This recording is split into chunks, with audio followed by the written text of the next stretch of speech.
Speaking to Aditya English News, tax expert N.R. Gajendran is of the view that capturing and stemming money evasion measures via malpractice, such as malfeasance, misfeasance and non-feasance, will help the government earn an additional 1.5 trillion rupees, thereby reducing the budget deficit.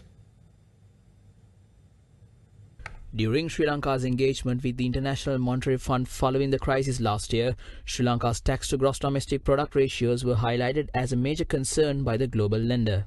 According to the World Bank, Sri Lanka's tax revenue in 2021 accounted only for 7.4% of the country's GDP, which is one of the lowest tax to GDP ratios in the world.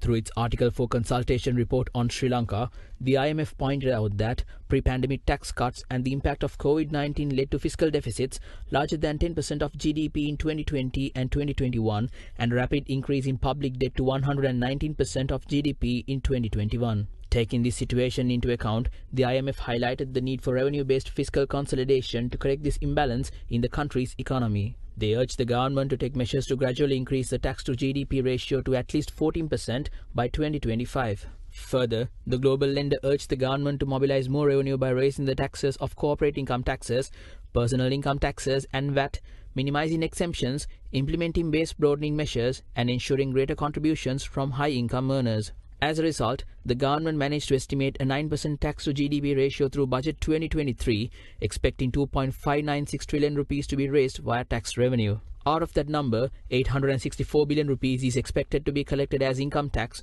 while 1.376 trillion rupees will be collected as tax on goods and services. According to the Fiscal Management Report of the Ministry of Finance, between January and September 2023, the government collected 663.6 billion rupees as income tax and 690 billion rupees as taxes on goods and services during the first 9 months of this year. However, with the aim of getting closer to the targets proposed by the IMF, the government aims to raise a tax revenue of 3.820 trillion rupees next year, which is a 1.2 trillion rupee increase compared to the estimates of Budget 2023.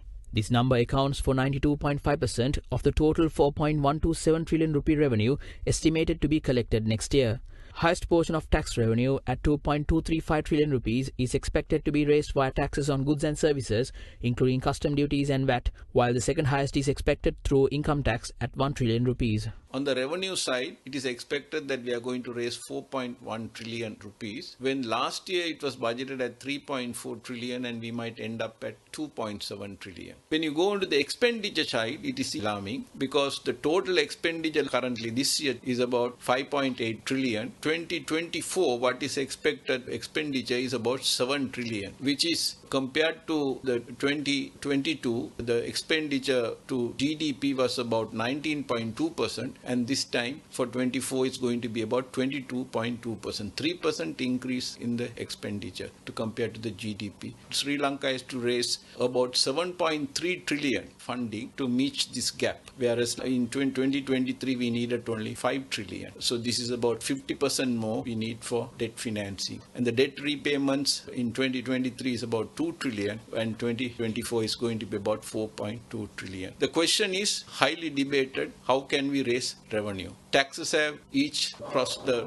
highest rates we have reached, and it has crossed the Rubicon. And if the Laffer principle comes in, any further tax rates increases, there would have been a drop in revenue, and that's the reason no revenue proposals of increasing taxes. Of course, the increases have come last week. If you see 35 years ago, Sri Lanka achieved tax to GDP about 20-22%. Now in 2022 we had about 8.8%. We are expecting this year about 11%, but we might end up with 9%. We are expecting about 13% in 2024, the GDP to tax to GDP ratio. Then where is this shortfall coming? Yes, this can come from evasion from SMEs, evasion from informal sector, and evasion from professional. But even if Sri Lanka captures those evasion, do we think that we will be able to bridge this revenue of about 5 to 10% additional revenue we require?